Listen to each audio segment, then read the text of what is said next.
Assalamualaikum warahmatullahi wabarakatuh. Kita bertemu kembali.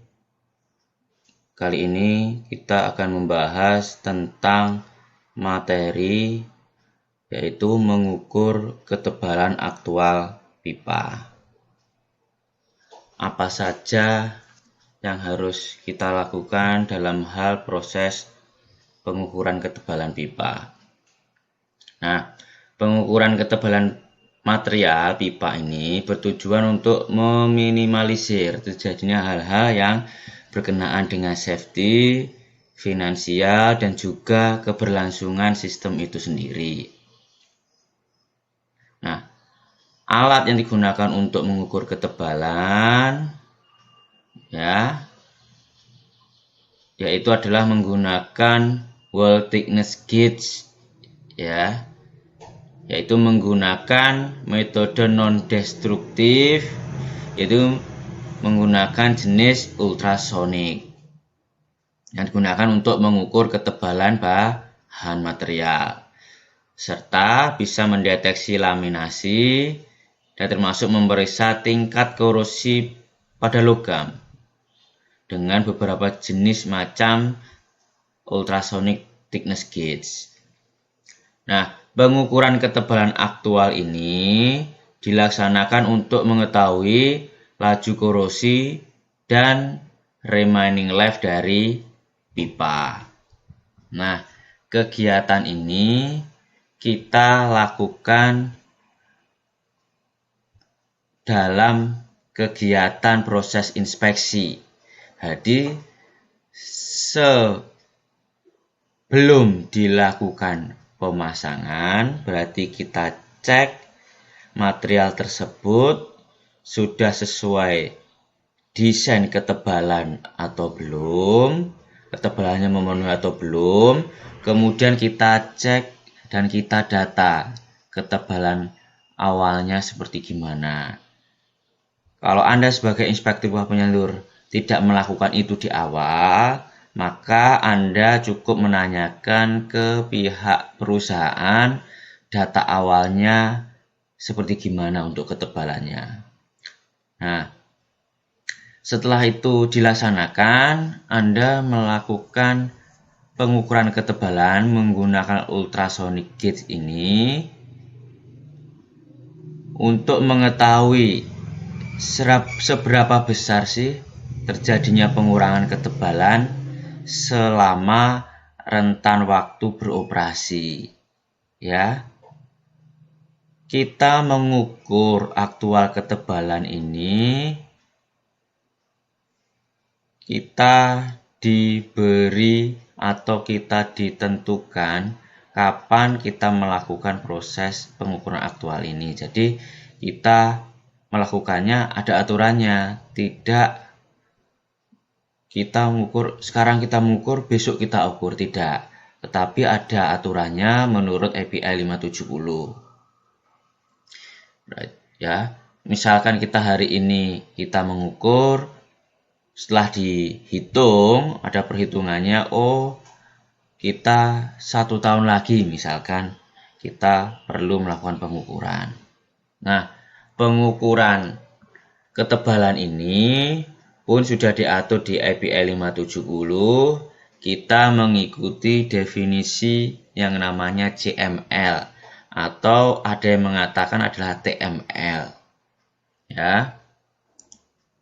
Nah, di Term and Definition API 570 tentang Condition Monitoring Location, yang mana piping design area yang telah didesain, piping design pada area sistem perpipaan ini harus dilakukan periodic examination, yang mengikuti aturan yang ada sesuai kondisi yang ada pada sistem perpipaan kita.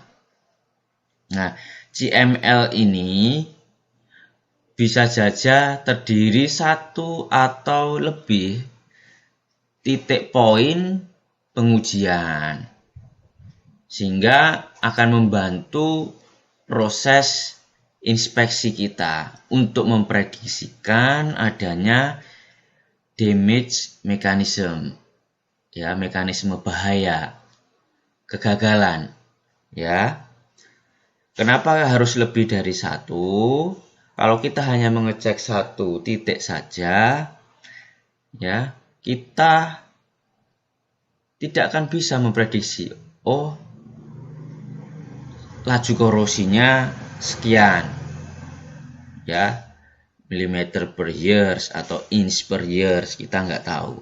Kalau kita hanya satu saja, karena setiap lokasi di elbow ataukah di strike pipe itu pastinya akan berbeda nilai ketebalannya. CML dapat dilakukan di single small area pada jalur perpipaan, sistem perpipaan. Ya, dengan memberikan marker di spot-spot area pada jalur perpipaan. Ya, note di sini kalau CMLs itu kadang dinamakan adalah TMLs. CML adalah Condition Monitoring Location. Kalau TML adalah Thickness Monitoring Location. Seperti gimana sih TML itu? Seperti gimana sih CML itu? Bisa Anda lihat di gambar ini. Nah, ini adalah satu contoh gambar yang saya dokumentasikan. Ada beberapa marker, ya, 1, 2, 3, 4, 5, 6 pada area yang sependek ini. Nah, surat inspektur memberikan 6 titik yang di marker. Di daerah pipe strike ini terlihat, oh, ketebalannya adalah 5,9 mili. Ini 5,9 mili. Oh, di daerah elbow ternyata dia lebih tipis, ya, dibandingkan di daerah strike pipe. Ternyata ini nilainya adalah 3,9. Di area strike pipe-nya sebelah sini nilainya juga berbeda, yaitu 5,8. Jadi kalau kita hanya mengandalkan satu titik saja, kita tidak bisa mewakili nilai ketebalan yang lain. Ya.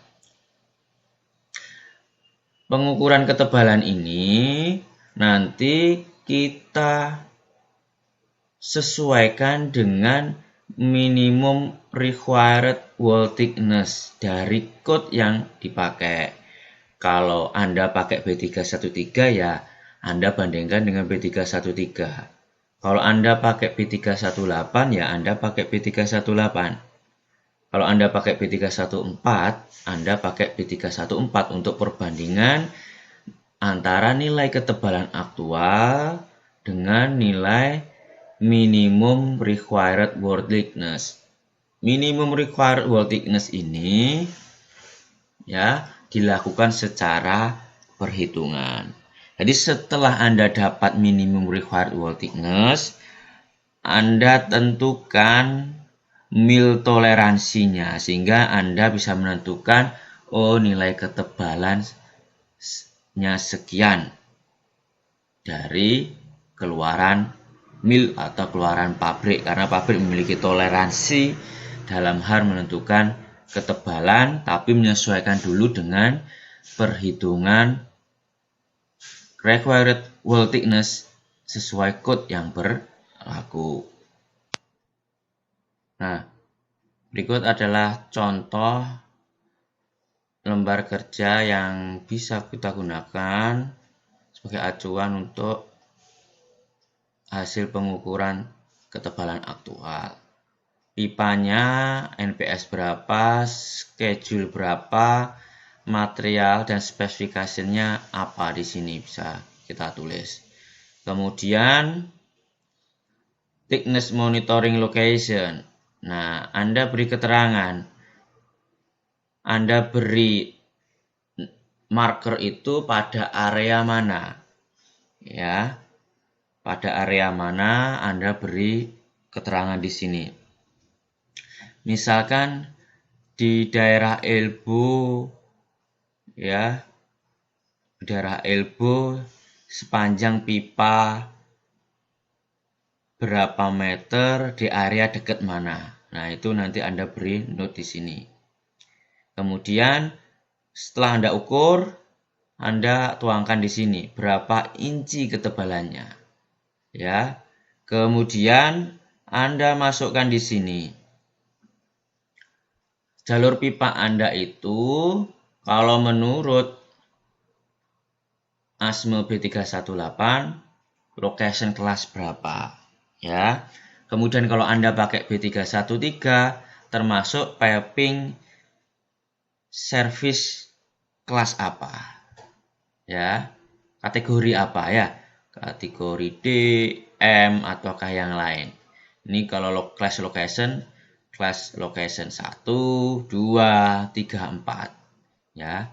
Bisa Anda ikuti di video saya tentang location class, piping service class atau kategori, dan piping class EPL 570.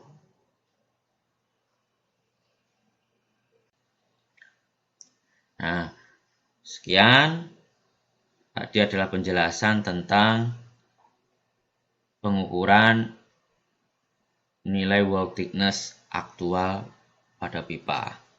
Di pertemuan selanjutnya kita akan belajar tentang penentuan nilai minimum required wall thickness.